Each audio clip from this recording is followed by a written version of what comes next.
There was this famous quote, I don't know who said it, where it's like, nobody cares how much you know until they know how much you care. You're saying there's so much competition. Is it the fact that there's so much competition, or is there the fact that you haven't done enough to be better than the competition? And we're back for another episode of the Business of Fitness podcast. Now, right here, I've got a very special guest called Jono, as well as my co-host Mitch. But Jono wrote his own introduction, which I actually like. You didn't have to say I wrote it. This is all Jono, orchestrated by Jono. Jono's wife sent me this about him. Yeah, that's better. Yeah. So Jono's wife said, today, Mitch and Jayme have the co-owner and founder of Fitness Education Online, the world-leading provider of CEC courses for fitness professionals. Jono is a two-time winner of the Fitness Educator of the Continent, and he's officially the coolest, most charismatic man in the fitness industry, the one and only Jono Petrohelius. Thank you, guys. Cheers. Welcome. Cheers. To that. Kind of ruined it when you said I wrote it myself, but that's okay. No. That's okay. Your wife wrote it. Yeah, exactly. We should also have one more cheers because we're all fathers now. Yeah. So Your off dad? camera, Jono was talking about having a child. I have a daughter who's 7 months old. Jono has a son who's 4 months. 4 months today, 10th of June. And Darby's almost 2 Yeah, years. 2 and a few weeks. So Gone very fast. before we talk fitness, how has fatherhood changed how you do business? Oh, interesting. So, great question. Probably, I'm going to say, so I'm more motivated in probably two different ways. Number one, obviously, building wealth generationally. Yeah, that's really motivated me. But even short term, I didn't know how short maternity leave was. Right? So my wife's a teacher. over. Yeah, it literally is. You know, my wife's a teacher. I was like, good government job. And I think I assumed, women get about a year off work, fully paid, da-da-da-da. No, they don't, not in Australia anyway. Yeah. So, that's kind of motivated me to be like, you know what? I want to have my wife to have that option. If she wants to go back to work, great. Love that. If she wants to stay home and, look after kids, totally cool as well. But if she's going to do that, I need to really step up business-wise. Well, for us, so my partner had about 14 months off, and then she was originally going to go back 3 days, and then we kind of decided 2 days would be fine. And she loves it. Yeah. Great for our little fella, great for the whole family dynamic, just to have that ability for her to be working 2 days. She really loves it, gives her a break. I always say that it works easier for her than being at home, but having the option, I think, is the most important thing. 100%. What was your biggest thing after having Darby, the first 6 months? It was time for me. So Sorry, was it the lack of time you now have? no, just being diligent with time. Oh, Because yeah. before you have kids, I mean, Yeah. obviously you've got work stuff, your partner, friends, but you kind of can do whatever you want somewhat. You Yeah. can stay up late, you can go to the gym, you can go out and do this and not really have to worry too much about the dependence you have. Yeah. And now it's like, okay, well, he finished his daycare at this time, or I'm going to give my partner a break, or we're going to go do this, and he's awake at this time and asleep at this time, and everything kind of just ends up I'll give revolving some around further context there. So I recently got married. So 2 step kids as well, right? Right. So that transitioned me a bit easier too, Okay. right? Because it's kind of like I had that experience. So I got married, and then it's like, right, at flexible working hours. Hey, I'm doing school drop-offs. I'm doing school pickups. I'm taking kids to activities, right? And just that time was massive. When I was single, like I'd work. I'd work 5 to 9, right? I'd wake up at 5, start working. I'd finish at 9, and I was doing. I'm like, life's easy. I you was know? a fucking fiend for ads manager at 10:30 at Yeah. night. And just like, well, now like Ellen's in bed, lives asleep. Like Yeah. that's my biggest thing. Probably just is being the time diligent to with do it. time. Yeah. Just like I'm a firecracker 9 to 5. Yeah. And what's really important is just like the clients can fucking wait. Yeah. They can wait. Yeah. Nothing's more. They can Yeah. wait. Nothing's ever urgent. Nothing's Yeah. ever on fire. Yeah. Short of your payment processor going down Yeah. and Mark Zuckerberg calling you directly saying, Jono, I'm sick of you. You're off. What could possibly go wrong? adds perspective to things. Yeah. Like, you might think that something is super important in business, and it's like, oh, well, my family's still healthy. Like my son's healthy. Oh, He's yeah. happy. He'll Yeah, come in. yeah. He'll still hug me at the end of the day and be happy to see me. So Yeah. So Makes I work everything- with a company called Fit Tribe. They're an online business. 100K a month, really great business. They niche down in teachers and nurses. Oh, wow. Jade, one of the founders, amazing. Become a good friend of mine. I think I've seen her I think because my wife's a teacher, right? Yeah. So I think she gets targeted. I think I know. Yeah. Are you doing the ads? No, not anymore. Oh, okay. I hope she does. Yeah, That'd be yeah. good. But she went back after 4 weeks and just like, I fucking take my hat off to you. 'Cause Yeah. I just cannot believe, not the word's not hard, but like they need 12 months of mat leave. Like, Yeah. I just amazing. Yeah. Biggest thing I've learned too is like fuck work's easier than raising kids. Like it is like 9 to 5 at work is an absolute absolute blast. Like Kate goes to work for a breather. Yeah. And she goes Thursday, Friday, so she's there today, really enjoying herself. Yeah, that's me. Like if I need a break from the kids, I'm just, oh, babe, I've got some work to do. Yeah. Do you mind Just if go I have and the kid? just sit in front of the computer. Yeah, exactly. Watch YouTube. Come and do a silly podcast like this. Yeah, exactly. Jayme, Mitch called me. Got to go down there. Like, can't get out of it. Very important business. Yeah. Well, they're all at the dentist today, so unfortunately, I had to skip that for the podcast. But work, unfortunate. Yeah, Of course. yeah. Important work stuff. Okay, owner, co-founder of Fitness Education Online.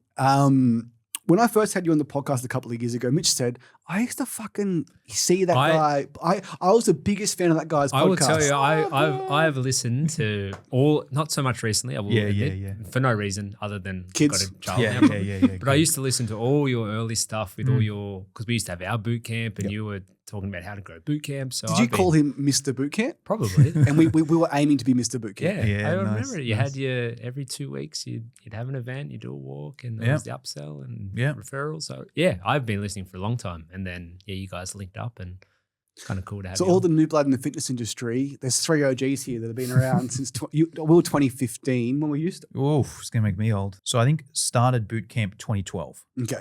Yeah. You were a part, refresh my memory, but tell the story. How did you get into that boot camp and was it? Yep. I'll tell this story. By the way, guys, thanks for having me on. Didn't say that because it gives me the opportunity to talk about my favorite subject in the world, myself. So, exactly.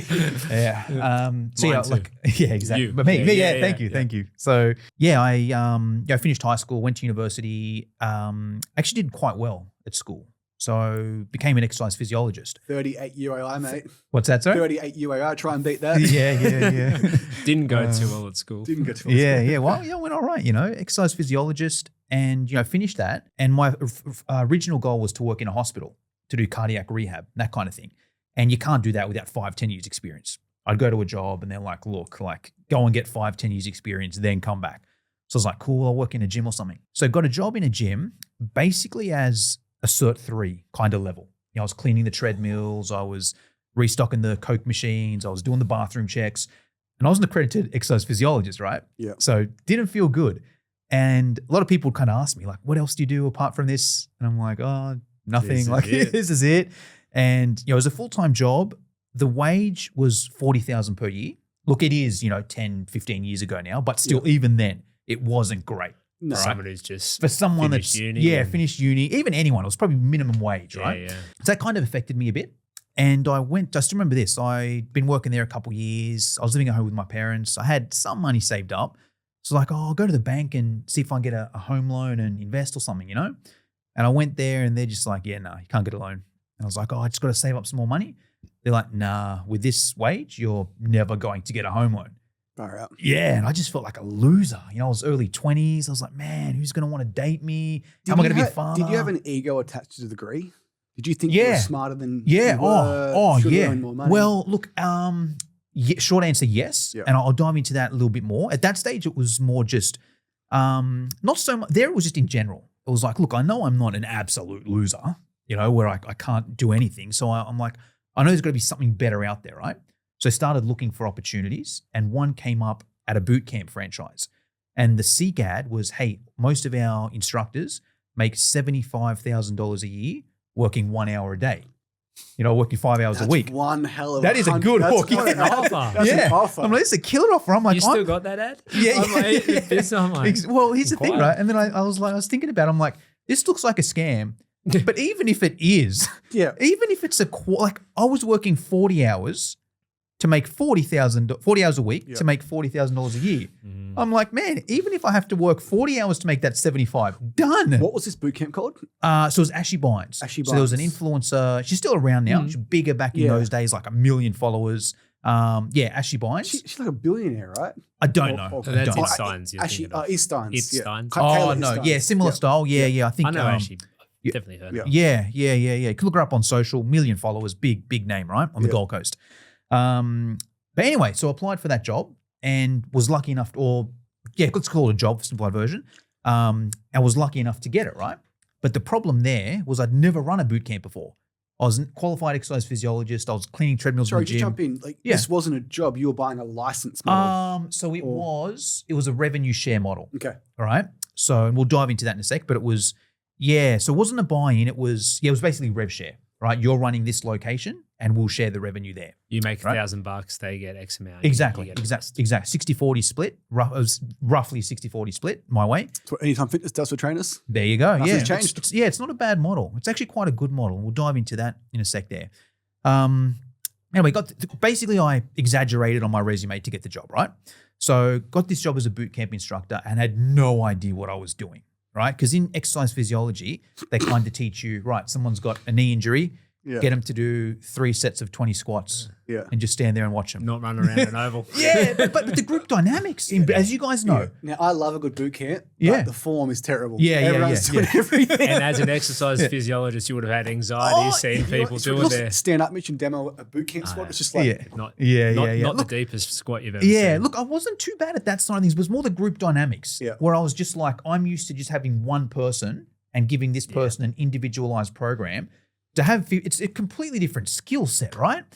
And also at this boot camp, there were 75 locations across Australia, and you were ranked. It was like a 12-week challenge, and your goal was to get as many of your clients back as you could for the next 12 weeks, right? Your retention rate, and you were ranked. So you'd log on a dashboard, and you'd see all 75 locations, and you'd see where you were ranked, right?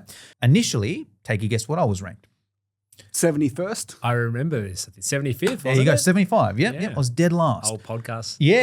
I tell this story all the time on my podcast. So, it was 75 out of 75.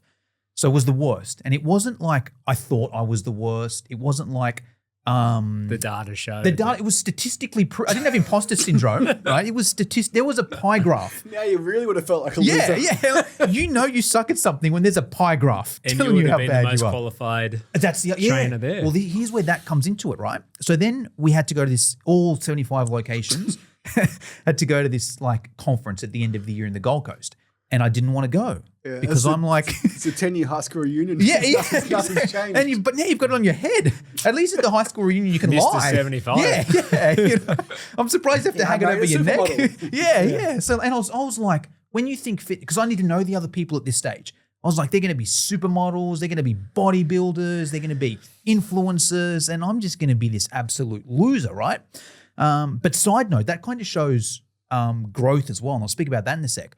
Because if you told me now, Jono, you're going to go into this room and there's going to be 75 people in there that do the exact same thing as you better, I'll pay to get in that room. Yeah. All right? Whereas here I was like, oh no, I'm going to be a loser. But anyway, side note, I know that now. Anyway, went to this conference and it was the best thing ever. It changed the trajectory of my life on many different things. I can't get into all of them now, but I'll just kind of share the big ones. Off the bat, I had to have a meeting with the owner, so Ashley and her husband. Okay. All right? And they were like, Jono, you're coming 75th out of 75, you know? At least they didn't say last. Yeah. Nice of them. Yeah, positive spin. Yeah, positive there. 75th. And I was like, oh, look, I get it. I had this prepared. I was like, oh, it's not my fault. There's all this competition, you know, all these gyms are opening up. They're 24 hours. They're $5 a week. Every second person's a personal trainer. My area in Sydney is the most competitive. There's, per square meter. I've never heard that before. Yeah. I feel every area in Australia has that same thing, right? I hear that all the time. There's other gyms in the town. Competition's fierce. Yeah. So there was that. And there was like also like, you guys are doing my marketing and the leads you're getting me are rubbish. No one's signing up. I mean, also, I live in Sydney. You guys are in the Gold Coast. You got good weather all year round. How am I going to run an outdoor boot camp? You had every excuse ready. Yeah, I made up a few. I blamed the government. Donald Trump I would have blamed if it was today's John Howard is his third term. Damn Labor. He said GST wasn't coming back in. Yeah, exactly. But anyway, and I gave that spiel, and they were like, "Look, Jono, we got some good news and we got some bad news. All right. The bad news is, as a boot camp instructor, you suck. You're coming 75th out of 75. You've seen the pie chart. You're not great, right? But the good news is you can actually do something about it, because at the moment, you're blaming everybody else but yourself. Let's look at it on a different side of things, right? You're saying there's so much competition. Is it the fact that there's so much competition, or is there the fact that you haven't done enough to be better than the competition? What courses have you done? What CST courses have you done? What conferences have you been to? What upskilling have you done? And I was like, oh, I need to do that. I thought I was an exercise physiologist. I thought I was sweet. Just want to dive in there. Like, did you truly believe those excuses? Did you just outsource all responsibility, or did you know? At that stage, I believe them. Yeah. Right. Looking back now, I know that they're excuses. It's an interesting thing because we joked about it just there, but we talk with owners all the time. Yeah. And I legitimately think that they are they're a bit of like special area, and their situation is unique to them. Yeah. Because of the area they're in, the competition they have, the people in their town are only able or willing to pay this much money. I'll give you the sentence. You probably hear this all the time, Jayme, but my community is different. Yeah. But I don't think they're like same as you. I don't think they're actually like, okay, let me just think of all these reasons and then I'll bullshit my way into it. They actually legitimately think it is. It was true. Looking back for me, it was so hard because I had two options. I could either believe those excuses were true, or I could admit that I'm a failure at what I do and something I spent years studying and trying to perfect. One is way easier than the other, right? It's a hard pill to swallow. The advantage I had, and I've heard other people speak about this, it's like the advantage that I had is that I was dead last and it was statistically proven, right? Otherwise, you can kind of fumble. They had the data to say, hey, Jono, it's you, right? If you were 65th, they might not have hit the same. Yeah, or if I was 50, I'm in the middle. Oh, yeah. And there's a specific saying or psychological thing here that a lot of podcasts speak about. An equivalent is, let's say, for example, probably can't think now, but I think sometimes it's better to hit rock bottom. Yeah. Because it means that you actually have to do something. You got no other if you're in the middle, some of those excuses are valid. Or it's if I had a better town, I'd be 40, not 50. Or I'm better than those other 20 people. Yeah, exactly. And those other 49 have bigger followings than me. Exactly. But you can't be that fucking unlucky. Yeah, exactly. That was it. Consistently as well. Not just once, 12 weeks after 12 weeks. Yeah. So well, you hear it a bit with people who have trouble with addiction and stuff. So when they've truly hit rock bottom is when they change. Maybe when something horrific happens. Yeah. But until that point, they're like, oh, this is okay. It's not that bad. Yeah, 100%. So that was a blessing in disguise. But it went further, right? They were like, all right, so our marketing sucks, Jono. Is it our marketing that sucks, or is it your sales skills that suck? What sales coaches have you hired? What sales books have you read? And I was like, This discussion's just going right into my soul. And I'm like, oh, I got to do that too. And I'm like, also, if our marketing is that bad, why don't you just do some of your own? So our done for you service was born out of that. Yeah. There was one owner in particular, and it was about 45 minutes south of Brisbane, and it was the exact. We had our gyms at the time. It was his gym. Ran the exact same ads, the exact same funnel. Everything was similar. Yeah. 200 leads got us 40 sales. Yep. 200 leads got him 0 sales. Yeah. He's like, Jayme, these leads are shit. Yeah. And I said, Mitch, it's just serious. If we were to work ththose leads, how many sales do you think we get? I said, at worst case, 30, 20. Yeah, 20. And I'm just like, should we give it a try? Yeah. Because it was just that. And that is the issue with marketing agencies. Yeah. Most marketing agencies, they don't want to do a bad job. They are trying their fucking best. Yeah. But it just ends up being a combative relationship because these leads are shit. Oh, you need to call the leads more. And it's just, how many times have you had that conversation? Yeah, I mean, too many to count. Yeah. And it's obviously where your recount's going here. Obviously, you took ownership upon that. Yeah. Which will lead into where your life is now, and obviously the whole self education part of it. But I think people, at least with the people we speak to, it's hard for them to have that realization of, okay, well, this is kind of on me now. Yeah. You can only blame so many other things for so long. And if you're being honest with yourself, it's like, well, it's kind of. I'll tell you the other thing as well, right?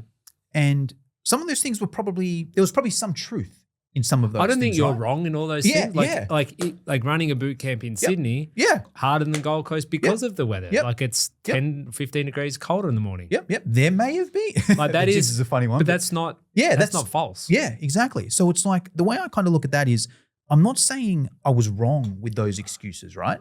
But it's better to believe that I sucked at it, right? Because I feel, and I think this is a big life issue as well. I don't want to probably get too political, but I think you could get political with this where, there's a lot of things where people have been wronged over the years, right? They have. It's a Will Smith quote. Regardless of whether it's your fault or not, it is your responsibility to fix it. Yeah, exactly. And the most amazing thing is like once you take accountability once Yep. and extreme ownership over like, like that staff member probably fucked me around, but you know what? The onboarding, I could have said this one thing that prevented it. Yeah. It's powerful because you are in control. And you can stop it. Like if you always just blame that employee, okay, then you're going to always, your business isn't going to get better. But if you're like, oh, if I can do that one thing that's going to fix it, the business is going to grow. So you might be like, you're not wrong in blaming that employee. Maybe they were wrong, but it's not going to grow your business. It's so interesting with Fit Pros, the hypocrisy. Yeah. Because it's their worst ever client. Oh, I can't lose weight. Yeah. I just can't lose weight, Jono. I've tried everything, Jono. I just can't lose weight. Yeah. And the trainer's sitting there just thinking like, just fucking calorie deficit. Just eat fucking less, move your body more. Yeah. I'm sick of these fucking excuses. Yeah. But then they give their own excuses when it comes to like business things. I'll tell you a story on that note as well. So, and that was one of the things I learned at that conference as well, was just extreme ownership. And I took it to the level where like, let me think of the example. Yeah. Okay. So say for example, I remember there was this one specific client and she was like, Jono, I love your boot camp, but I just can't come back because I play netball in the summer or winter or whatever it is. And training's on the same day, so I can't do it. Right. So previously I was like, oh, you know, what can I do? She plays netball. It's not my fault, right? She plays netball. She loves it, whatever, right? But then I flipped the switch and I was like, no, what I should have thought is, you know what? I should have made this boot camp and this community so good so that she's going to be like, hey, I used to play netball and I used to love it, but this boot camp is so much better. Or since coming to this boot camp, I'm so much fitter for netball. Yeah. Or to get her to do boot camp, right? And I took it to the level of, and I would even do that. Whatever excuse anyone gave me, I'm like, right, I'll let them off, but the next time I'm going to do whatever I can so that the next time this comes up, I'm never going to have that excuse because this person is like, you know, I used to do this thing, but this boot camp is the best thing in my life, so I'm not going to do it. Then I had this one client and I did that and it would work, right? Okay, they came up with this excuse. What can I, and at its very most simple, it could be things like, right, this client is now pregnant. Okay, cool. Let me go and do a CEC course on how to train pregnant clients. Let me get online stuff there or whatever, right? So I do that. But then there was this one specific client. She's like, Jono, I love this boot camp, but I've got this work opportunity, right? I'm going to move overseas to Dubai and it's, you know, double the amount of money that I'm working here. So I can't continue on this boot camp. And I was like, challenge accepted. I'm going to make this boot camp so freaking good, right? That this woman's going to be like, high-paying job in Dubai, I can get that anywhere, right? This Jono's boot camp, this is the only place I can get it. So I'm going to turn that down, right? Got to the end of 12 weeks of that boot camp. Guess what happened? He stayed. Didn't take it. No, she took it. But every single other client stayed because I set the bar so freaking high that this is the level I want to go to. It's not so much about trying to save that one lady who obviously she was going to move. Yeah. But if you come with that mindset of like, this is the greatest thing in their life and barring something absolutely extreme, then they're going to be able even to if they don't, every single other person is getting that level of service. One of our favorite members, Cheyenne, when she was buying a house, she's like, I got to buy a house near the gym.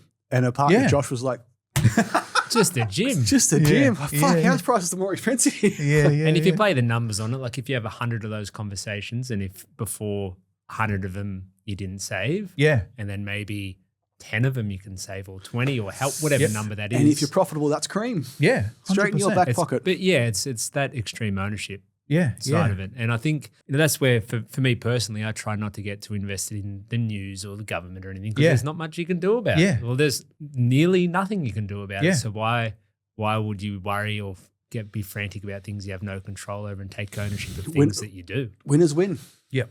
Someone wins in every economy. Yeah. So anyway, so then from there kind of took that ownership. And the other good thing there was there were 75 other people doing the same thing.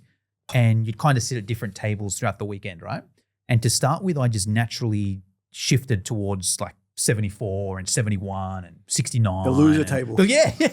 You know, just kind of found each other, you know, and we were all similar. Crying in the corner together. How bad are the leads? Look at my degree. Yeah. Actually, so I'll tell you just a quick side note there. That's the other thing that I got there. Like, actually, wait, I'll tell this story and then we'll get back to the degree, right?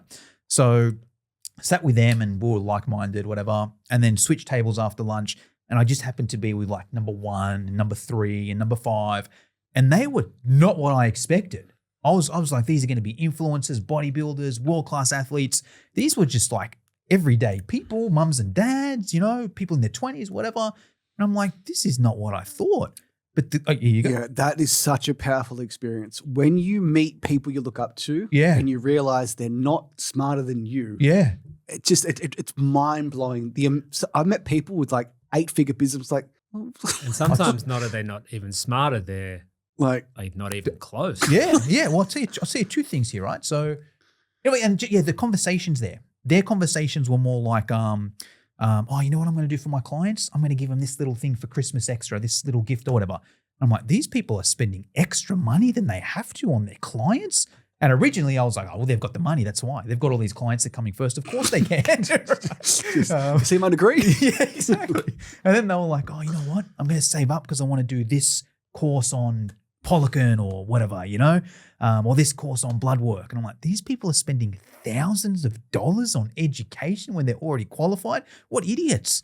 But then I'm like, hold on, 75? One. Is there a chance that maybe that's why they Exactly. And once again, originally it was like, oh, they've got the clients. Of course they can. But then I was like, no, hold on.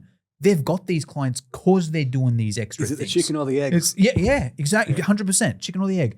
And then one of the things, there was this famous quote, I don't know who said it, Tony Robbins or Einstein or one of these people, where it's like, nobody cares how much you know until they know how much you care. Yeah.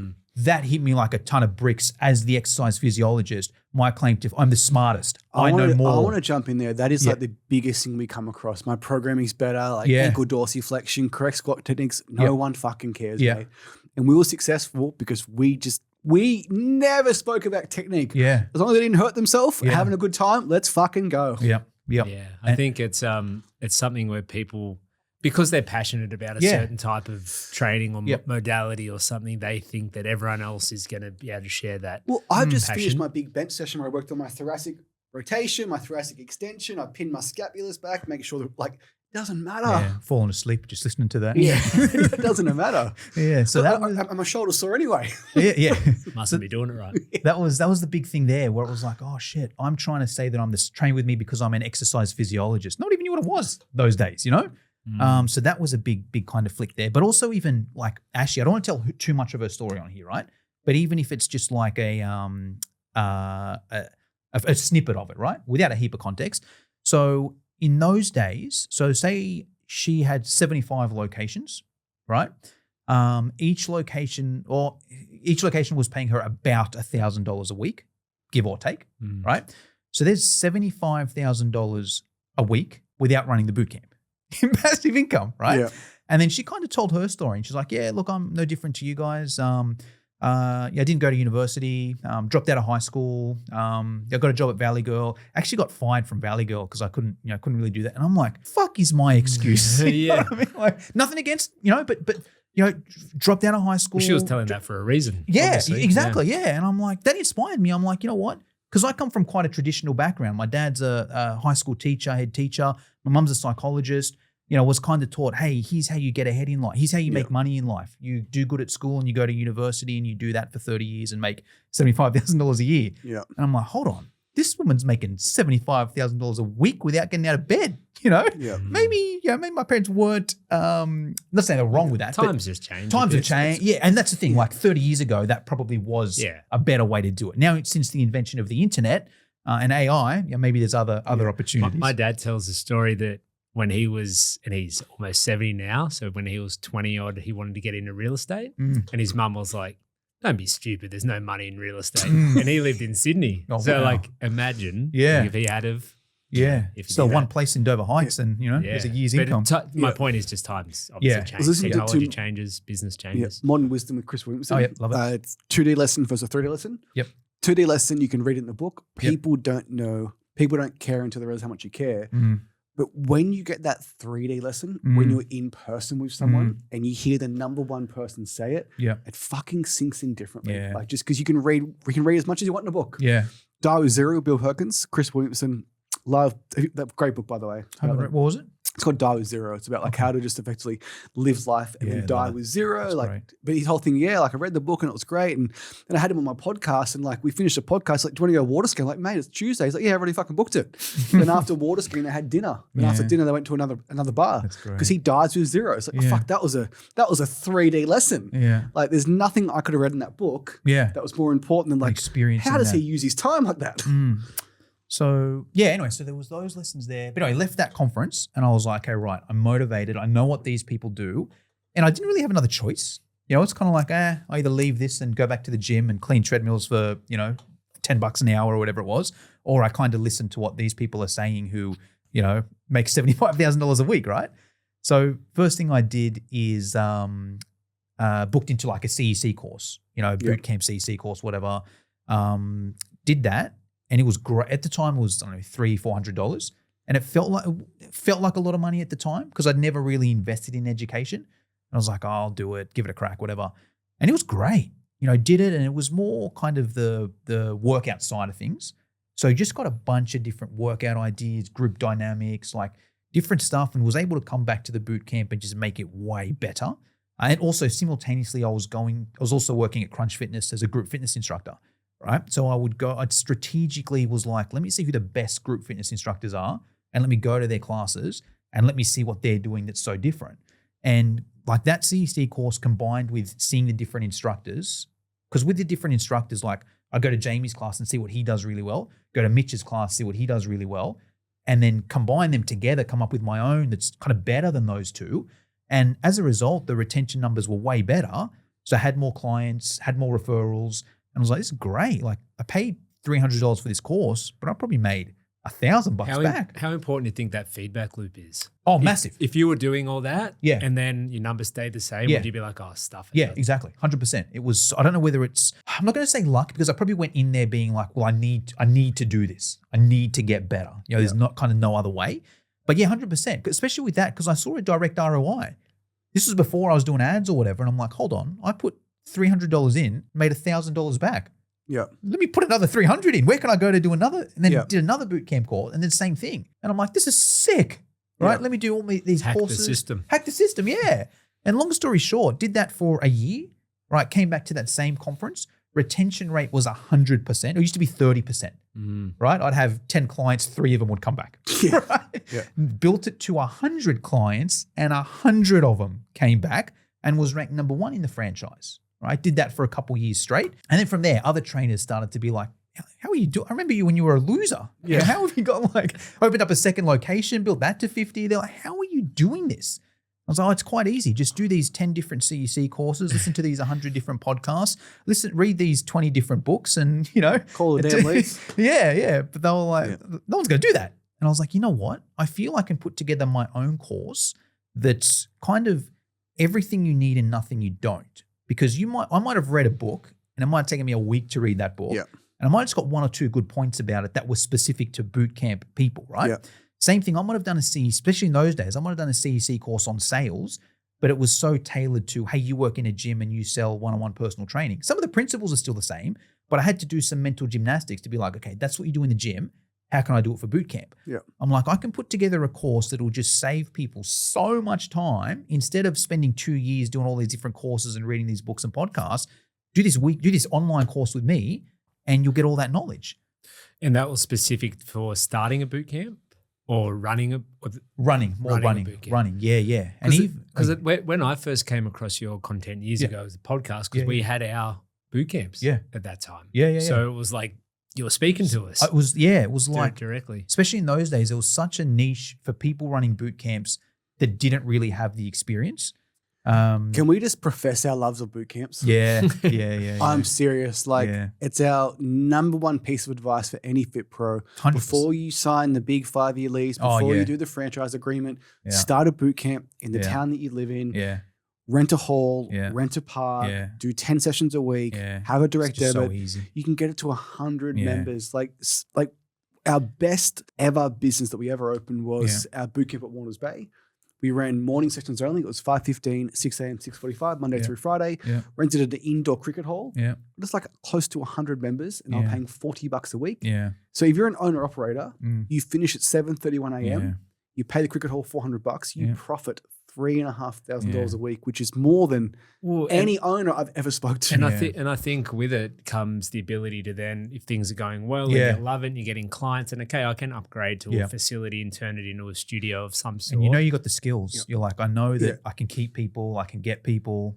So it's just such a low barrier thing to do. Yeah. And if it doesn't work out, like What have you lost? Yeah. You know? And the word boot camp, in my opinion, is more famous than F45 and BFT and Bitstop. Yeah. And the thing about boot camp though, Jono, it's not very cool, is it? It's not very cool. Yeah. And we were so uncool. We were the over 40s boot camp and loved it. Well, a lot of you were in our 20s when we did it. A lot of young guys in their 20s probably want to train young women in their 20s who are wearing not much. And we didn't care. Yeah. It was like, we'll train whoever needs it. And it just happened to be people twice our age who just wanted to come and do something fun and get a bit healthier. And then we still talk to people about it, but we just think like, especially starting out, what an opportunity just to dip your toe in the water without going all in just yet. Yeah. I mean, we like to think that you are going to be successful. Yeah, but just in case it's not. We almost bought an Anytime. We were driving to a conveyancer to sign paperwork. And Mitch said, do we really need this Anytime Fitness? Great brand, by the way. Yeah, But do we really need this business to create a direct debit?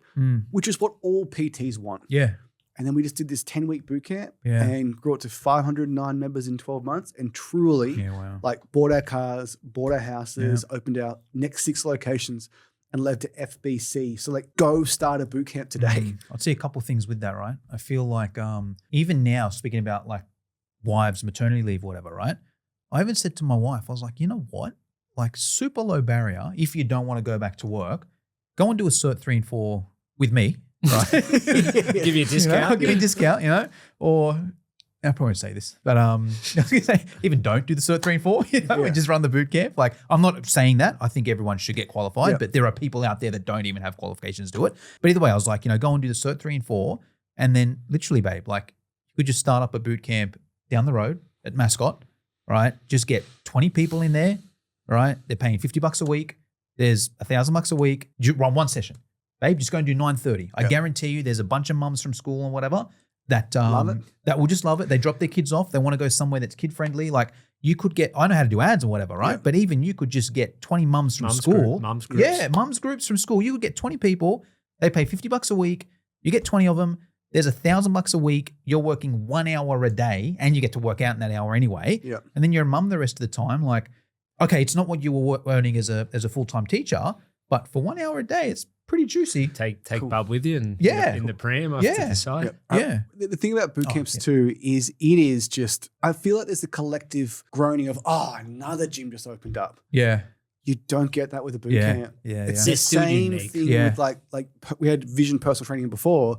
Not that many PT studios compared to group studios, even fewer boot camps. Yeah. It's got such a community feel to it. And people know it's $10 a session. Yeah. And people come 4 times a week, so it's $40. You can be the world's worst salesperson. $10 a session, $40, direct debit, 12. Like it's just it is like if we were ever going to do a course or start a franchise or license something, it would be like, hey, this is how you run a boot camp. Because again, that model, morning sessions only, 80 members, indoor cricket center, not fucking hard to find them either. And the indoor cricket centers, can we pay you money for time that you're never going to use? Who's going to say that? Please. Can I get a 6-month rent-free period while I go to my boot camp? No worries. Like it is just, it is. Even before that though, that's great. And I'd recommend that, right? Even before, if people are like, I don't know if I want to pay, just start at the park. Yep, start at the park. Literally start at the park, right? Yeah. Don't get qualified. Don't call the council. No insurance. No insurance. Don't worry about it. But like literally, like you can start at a park. You can, And do it in summer when it's good weather. Like, and that's we started in a park.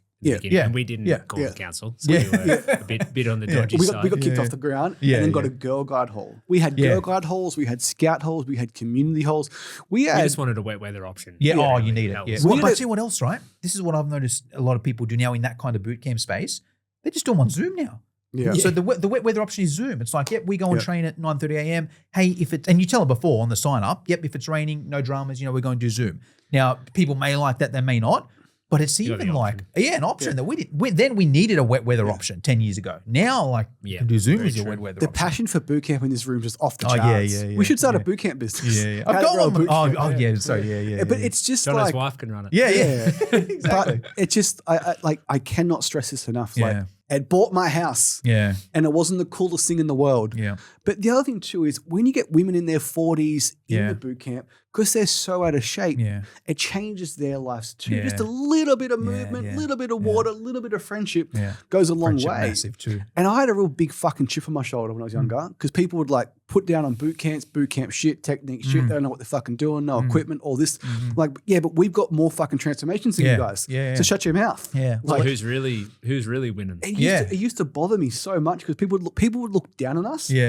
And we're just like laughing our way to the bank. And I think it really has stood the test of time because we were doing that 10 years ago. Yeah. And 10 years before that, they were Yeah. around, they've been around. Well, it's like an army thing, right? Like Yeah, people yeah, kind of yeah. know it. But even in the more casual sense, it's been around for a long time. And here, 2025, like if you started boot camp, people would still be open to it, know what it is. Yeah. And I think in another 10 years, like Yeah. it's just people exercising outdoors. Because I'm looking for my wife. Like, there's no boot camp in Mascot. Yeah, we literally opened our In St. Middleton, how busy this place Yeah. is. There's no boot camp here. that Warners Bay boot camp. We opened up with 6 kettlebells from Kmart. Yeah. And this is the crazy thing. Like every 6 weeks, we'd add in more equipment. Yeah. Now we get 6 slam balls. Oh my god, the slam balls were Yeah. arrived. Yeah, you And go then we put get a $200 battle bucks. rope, Yeah. and then we get some boxing Yeah. gear.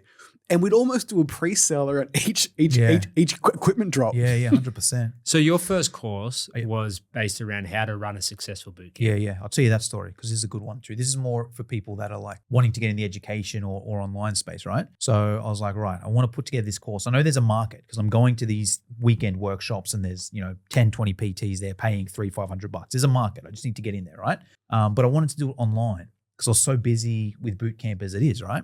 So I was like, all right, how do I didn't know I was a technological dunce at that stage, right? So I was like, all right, how do I create this online course thing? I probably need a website. Went on Google for a website online course. He's like, yeah, I'll do this for you for $20,000. I was like, I don't have that kind of money, whatever. I'll just keep running my boot camp. And then like a couple of days later, an ad came up. This is like 15 years ago, right? Yeah. So before the world is like it is now. And it was an ad for an ebook. Go buy this ebook on how to do this thing for $50. And I was like, what the hell is an ebook? And I bought it and I was like, hold on, this is just a Microsoft Word document saved as a PDF. And I'm like, I'm no technological genius, but I know how to open Microsoft Word and press save as for PDF, right? Yeah. So You got the degree for that? yeah. So I learned in my degree. If nothing else, I learned how to open Microsoft Word. Yeah. Word. So created this this manual, right, with my business partner Travis Matern. Shout out Travis if you're listening. So created this Microsoft Word document, which is everything you need to run a successful bootcamp. It was great, right? Yeah. But it was a Microsoft Word document. And I'm like, I just need to make this look a little better, a little more presentable. So nothing crazy. I just need to add some diagrams, have some page numbers, some contents, whatever. So I was like, right, I'll take the night off work and do that.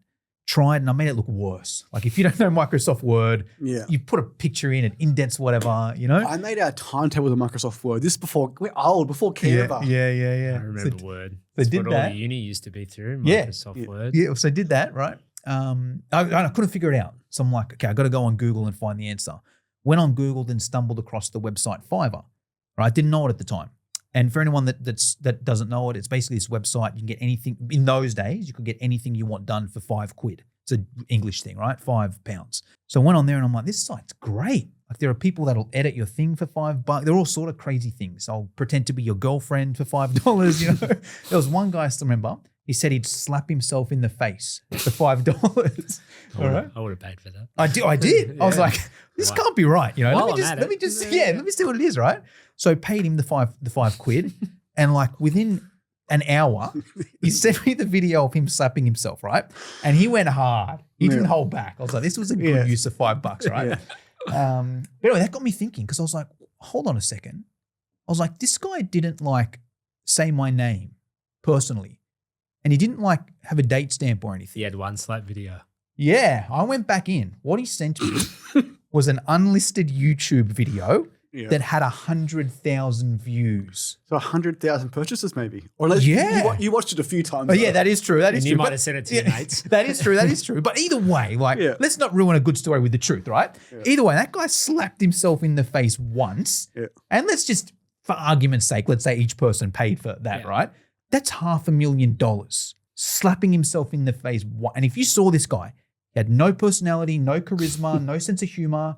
Reminded me of you a bit, actually. No, so like he was, you know what I mean? Like he was the definition of what you would say is a loser. And it goes back to what you're saying. Like that was that guy that made $500,000 slapping himself in the face once. Here's my uni degree. Yeah. All right. Yeah. I'm like, what the hell is my excuse, right?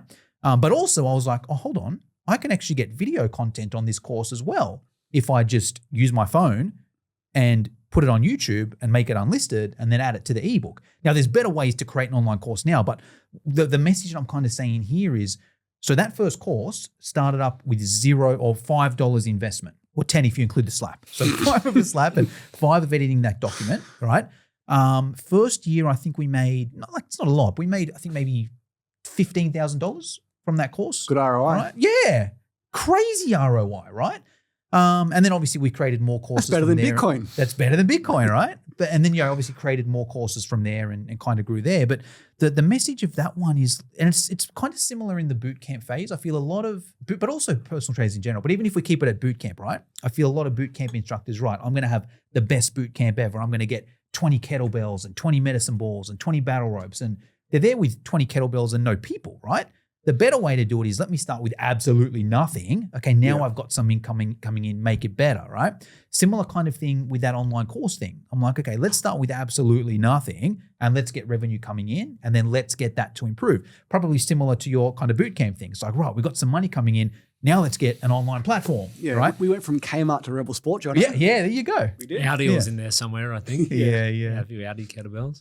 So then that was your first one. What have you done? Because I don't fully understand your whole business, I suppose. So what's happened since then? Yeah. So look, created that one course and was pretty successful. So created a level 2 that had more, was pretty successful. And then just kept creating courses, me and Trav, till we had about 10 courses that covered everything to do with boot camp. He's how to run a boot camp. He's how to use kettlebells. He's how to use battle ropes. He's how to use social media for boot camp. He's how to do sales for boot camp, right? Once we got to that, we didn't know anything else. We literally create every single bit of knowledge that was in mine or Travis's head was in an online course, right? And they would still sell, but we're like, look, we'd get questions from people asking to create other courses. Hey, have you guys got anything on nutrition? Have you guys got anything on training pregnant women? We didn't, and we didn't have the interest in creating that, right? So that's when we would start to pair with other creators in different ways. Either we'd pay them to create the course or we'd do revenue shares or whatever it may be, right? And then that just opened up like a whole nother plethora of courses. With that, it's kind of endless. It's like, all right, the market is demanding a course on this here. Let me go and find an expert in that area there where there is. And it's so easy to find these days with LinkedIn, Instagram, Facebook ads, right? You can just find it Facebook ads. Yeah. Oh, I need a personal trainer that's an expert in gut health. Let me run a Facebook ad, Hey, who's a personal trainer that's an expert in gut health? And you'll get heaps of them, right? Yeah, because of that, like it just became endless, the amount of courses that we could create. How many courses does Fitness Education Online sell today? So I had a look at this yesterday, believe it or not, because of seeing what to renew. So we've created, I think, 74 over the years, but there's about 50 active because about 25 of them made 0 sales, right? Yeah. And I know what was wrong there and how to kind of go back and do it. And also the market has changed, right? So one of the first courses we did was a medicine ball course, how to use medicine balls. No one's buying a medicine ball course in 2025. No. Go on Instagram or YouTube and get way more. And those 50 that you got active, they're just available on your website and that you'll promote here and there or send to people who may be interested. I'll tell you the system, right? So actually I'll go a bit deeper, then I'll go to the system. So there's that side of things. There's about 50 different CEC courses. And we grew that by also going internationally. So Australia was our biggest market. Now it's more or less even Australia, US, and UK. Because the systems are much the same over there. There's a couple differences, but it's more or less, you do a boot camp course here, do that this is the other test of time. You run that system in America, it works. Yeah. You run that system in the UK, it works, right? Yeah, there's maybe slight pricing differences, whatever, but it still works. So it's now international. So we kind of have an Australian business, a UK business, a US business, right? All kind of running independently and all kind of has someone running them, right? So me and Trav are the owners. We've got Bex in Australia who runs it. We've got British Danny in the UK that runs it. And we've got American Aaron who runs it in North America. So there's those side of things there.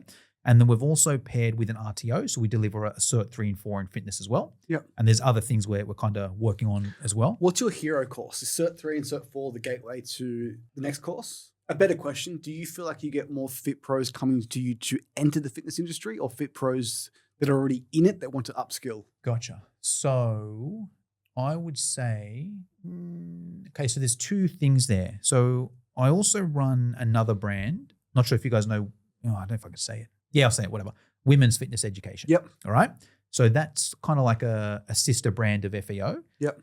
That, in terms of cert, that's mainly the Cert 3 and 4 avenue there, right? Yep. So that'll have, 30, 40 students a month coming into that doing Cert 3 and 4. Fitness Education Online also does a Cert 3 and 4, not quite at those numbers, but it does more CEC courses, probably 100 a month, give or take. Yep. So I'd probably say for Fitness Education Online, it's more continuing education. Yep. But in saying that, of those 100, a lot of them they might buy 2 or 3 courses, or they might buy a course now and then buy another one in 6 months. And obviously time. the ones who are getting into the industry, Cert 3 or 4, then that's that one aiming. purchase. Exactly. Yeah. And I am super ignorant here. Yeah. Please forgive me. The owner of Fitness Business Consulting, 9 years in the industry. Yeah. CEC courses allow you to get registered with, is it Oz Active? Yep. Cool. Yep. I'd love to get them in here because I want to learn more about that. Oh, business. yeah. They'd love it. Yeah. So the idea behind Oz Active is if you have your CECs and you're registered with Oz Active and Anytime Fitness or Genesis or World Gym, I think, okay, they put the work in, I'm more likely to give them a go as opposed to Jimmy down the road. Exactly. So there's probably, I'll give the and they're changing as well the way they work, but the simplified version is, right, you're a personal trainer. You register with Oz Active. There's benefits for that as well, right? Yeah. It's kind of like you get a discount. And that's optional. Yeah, As- that's optional. you don't have to do Don't it. have to, right? Yeah. And that's true. That was like when I did TAFE, I remember they made that seem like it was like you Yeah. legally had to do it, Yeah. which is a good thing. Yeah. Yeah, I'll tell you a couple things there, right? It was better for the CEC business when everyone thought it, Yeah. you You had had to to. be. Yeah, because like we were set, it was like drug dealing, legal drug dealing, and people are like, I just need CCs, Give me that CSC, man. Give me that CCs, Yeah. So it was good for business in those days, right? Yeah. Because you were almost selling this. You have different markets. There are people that just like, right, I just want CCs. Give me the quick and easiest CCs that I can get. Right, done. Here you go. Right. It's just fitness is so unregulated. Like if you're a psychologist, you have to get CECs. Yeah. And also from going back to exercise physiologist, you like that was super regulated. Yeah. You need to do 20 CPDs a year, which is 20 hours of continuing development. Yeah. Or you can't be an exercise physiologist. Yeah. Right. So who are you partnered with now? Or say partnered, but like Oz Active? So maybe not partnership, but you guys are, yeah. So look, registration bodies, there's Oz Active, there's Physical Activity and FitRec in Australia. There's Reps New Zealand in New Zealand. There's international organizations as well. But yeah, all of them, and if they have people that come through their courses, they would recommend your. Is that kind of how it would work? No. Sorry. So they're registration bodies. Okay. So they're kind of like if you register with those bodies, you need to get let's just say you need to get CECs to keep your registration. Right. We're one of the providers that are on there, but there's many others, right? Anyone can get a course. Well, no, like there's obviously a criteria, but if you know what you're doing, you can get a course registered with them. And then your courses count as continuing education. Unfortunately, we need to wrap this conversation. I've really enjoyed it, but I want to end on one final question. We'd love to get you back in here, by the way. Yeah, keen. Love talking about myself. So, your passion for education came from the first course that you bought, and the initial ROI that you got off it. Yep. What would have happened to Jono if you didn't follow through on what you learned? The boot camp sucked. 75 out of 75. Yep. You're in the mirror. I'm a loser. Yep. Holding up your degree. Yep. Would have been one of two things, right? I either would have just left that boot camp or have been forced out. Hey, it's not worth it, whatever. Would have just either left there and just been like mediocre for the rest of my life, or just got a 9 to 5 somewhere, in a bank or whatever. I don't know what jobs there are. Would have either just done that and just probably been depressed, the whole of my life. Either that or the alternative is, who knows, I might have found a way. Yeah. Might have been like, you know what, this boot camp thing isn't, probably got lucky in a way that it was for me at that stage and it just kind of married up the opportunity. But I think, I don't know, because I don't know if I would have just had that hunger and have done something else. Being like, right, this boot camp thing didn't work. Let me, do drop shipping or, whatever it is. I want to end on this. We had our sliding doors moment in Canada. We met our first ever mentor. Oh, wow. Who was it? His name was Andre. We were going down. Fitness one or? We're in Canada. It's a fitness business He coach might in have been Canada. a drug dealer. I don't know if he'd actually, if he's anyway. public about his. But he Anyway. he truly changed our life. Mm. And like, if you can take extreme ownership Mm. and understand what you need to improve, and then find the right person and execute, Yeah. that was truly our sliding doors moment. Yeah. Well, that's led to everything that we've done until this point, and then Yeah. to I get us into worked this for fucking business now. Centrelink. I was in a call center call. Yeah. I hated it. Yeah. I Oh, was miserable. yeah. And in the fitness industry, it's kind of people will lose a bunch of weight and then want to get in the industry to become a trainer and go from there. And then in your instance, it's like you did your course and made such a huge change, and now you're providing all sorts of courses. to I help think why people are doing it. passionate about this industry is like, if you can make it in this industry and you can stand the test of time, it's fucking great. It is. Because Yeah. having a real job would suck. Oh, yeah. Would suck. It would ruin my life. Yeah. Never again. Jono, appreciate it, mate. You're a legend. Thanks for coming in. Thank you, guys. Thanks, Jono. Great to have you on. Yep. Thank you.